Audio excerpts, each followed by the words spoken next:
নমস্কার। আপনারা দেখছেন শেষের কবিতা সুন্দরবন ইউটিউব চ্যানেল। আর শেষের কবিতা সুন্দরবন ইউটিউব চ্যানেল মানে শিক্ষার বিষয়টি এর সাথে ওতপ্রোতভাবে জড়িয়ে আছে। আর সেই জড়িয়ে থাকার কারণে আমরা আজকে আলোচনা করব মূলত ক্যালকাটা ইউনিভার্সিটি, বিদ্যাসাগর ইউনিভার্সিটি এবং ওয়েস্ট বেঙ্গল স্টেট ইউনিভার্সিটি এবং অন্যান্য university third semester political science minor সিলেবাসে আছে তোমাদের মার্কিন যুক্তরাষ্ট্র, ব্রিটিশ পার্লামেন্ট, যুক্তরাজ্য, চীন এর আইনসভা, এসবগুলো তোমাদের আছে মূলত ইউনিট 2-এ। আর সেই মাইনর সিলেবাস থেকে আজকে আমরা অন্যতম একটা টপিকস আলোচনা করব, সেটি হলো ব্রিটিশ পার্লামেন্টের সার্বভৌমত্ব আলোচনা করব। এই প্রশ্নটা মূলত তোমাদের আসে 5 নম্বর টিকায়। আর সেই 5 নম্বর টিকায় আসে বলে সেই অনুসারে আমরা আলোচনা করে দেবো। এবং আমরা ডিসক্রিপশন বক্সে আমাদের যে ওয়েবসাইট আছে শিশুরকবিতাblog.com সেটাও কিন্তু আমরা পেস্ট করে দেবো, সেখান থেকে তোমরা দেখে নিতে পারো। তো প্রথমেই আমরা আলোচনা করে নিই ব্রিটিশ পার্লামেন্টকে একটা সার্বভৌমত্ব আইনসভা কেন বলা হচ্ছে, সেটা নিয়ে আলোচনা আমরা মূলত করব।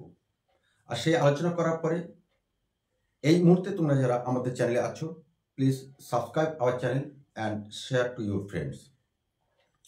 আমরা জানি যে ব্রিটেনের সংবিধান অলিখিত সংবিধান। আর ব্রিটেনের সংবিধান অলিখিত হওয়ার কারণে সেখানে কোনো কিছু বিষয় লিপিবদ্ধ নেই, যার ফলে এই ব্রিটেন রাষ্ট্রকে বিভিন্ন রীতিনীতি, ঐতিহাসিক দলিল এবং পার্লামেন্ট প্রণীত আইনের উপর নির্ভর করতে হয়।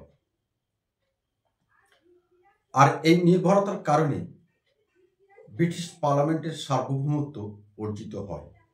তবে এখানে বলে রাখা ভালো, ব্রিটিশ পার্লামেন্টের কোনো রাজনৈতিক সার্বভৌমত্ব কিন্তু নেই। আর রাজনৈতিক সার্বভৌমত্ব না থাকার কারণে ব্রিটিশ পার্লামেন্টকে আইনক সার্বভৌমত্ব বলা হয়ে থাকে। তবে যে কোনো বিষয়ে পার্লামেন্ট অর্থাৎ ব্রিটিশ পার্লামেন্ট আইন প্রণয়ন করতে পারে, অর্থাৎ আইন প্রণয়নের অধিকারী ব্রিটিশ পার্লামেন্ট। তবে এখানে একটি কথা বলে রাখা ভালো, ব্রিটিশ পার্লামেন্ট এককেন্দ্রিক রাষ্ট্র হওয়ার কারণে এখানে আইন প্রণয়নের ক্ষেত্রে কোনোরূপ বাধা নিষেধ থাকে না, অর্থাৎ কোনোরূপ প্রতিদ্বন্দ্বিতা থাকে না, যেহেতু এককেন্দ্রিক। যার ফলে সে দেশের কমন্স সভা অর্থাৎ নিম্নকক্ষের সার্বভৌমত্বকেই বলা হয় পার্লামেন্টের সার্বভৌমত্ব। আবার বলছি, ব্রিটিশ পার্লামেন্টের সার্বভৌমত্ব থাকলেও ব্রিটিশ পার্লামেন্টের কিন্তু কোনো রাজনৈতিক সার্বভৌমত্ব নেই। আর সে দেশে কমন্স সভার সার্বভৌমত্বকেই বলা হয় পার্লামেন্টের সার্বভৌমত্ব। এবার আমরা আলোচনা করে দেখাবো বা প্রমাণ করব যে ব্রিটিশ পার্লামেন্টকে কেন সার্বভৌমত্ব বলা হচ্ছে। মূলত 5টি কারণে ব্রিটিশ পার্লামেন্টকে সার্বভৌমত্ব পার্লামেন্ট বলা হচ্ছে। তার প্রধান কারণ, এই যে ব্রিটিশ পার্লামেন্ট, এই পার্লামেন্টের ওপর কোনোরূপ আইনগত বাধা নিষেধ নেই, বা এই ব্রিটিশ পার্লামেন্টের ওপর কোনোরূপ আইনগত বাধা নিষেধ আরোপ করা যায় না। দ্বিতীয়ত, ব্রিটিশ পার্লামেন্ট প্রণীত আইন বিষয়ে আদালতে কোনোরূপ প্রশ্ন তোলা যায় না, অর্থাৎ বিনা বাধায় বিনা বিচারে ব্রিটিশ পার্লামেন্টের প্রণীত আইন কিন্তু পাশ হয়ে যায়। সেখানে বিন্দুমাত্র বাধা নিষেধ বা প্রতিদ্বন্দ্বিতা করার বা প্রতিরোধ করার কেউ থাকে না।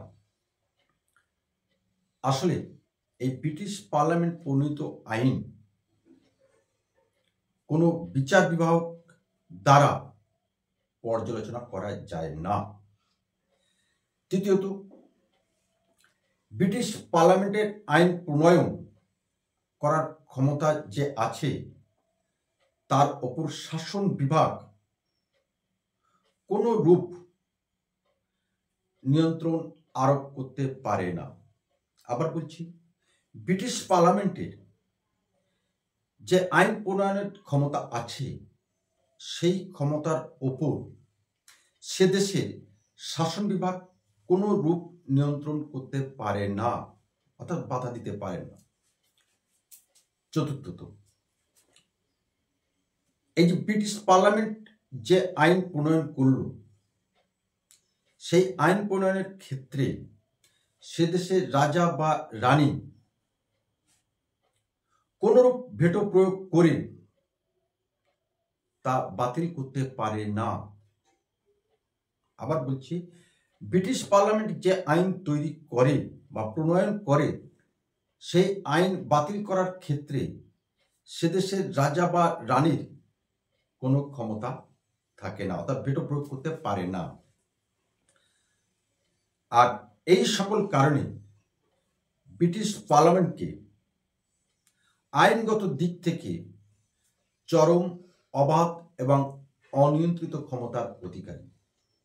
আর এই অনিয়ন্ত্রিত ক্ষমতার, চরম ক্ষমতার অধিকারী হওয়ার কারণে ব্রিটিশ পার্লামেন্টকে একটি সার্বভৌম আইন প্রণয়ন করার কক্ষ বলা হয়। এটাই ছিল আমাদের West Bengal state university, Calcutta university, Vidyasagar university এবং প্রেসিডেন্সি ইউনিভার্সিটির third semester political science minor সিলেবাসের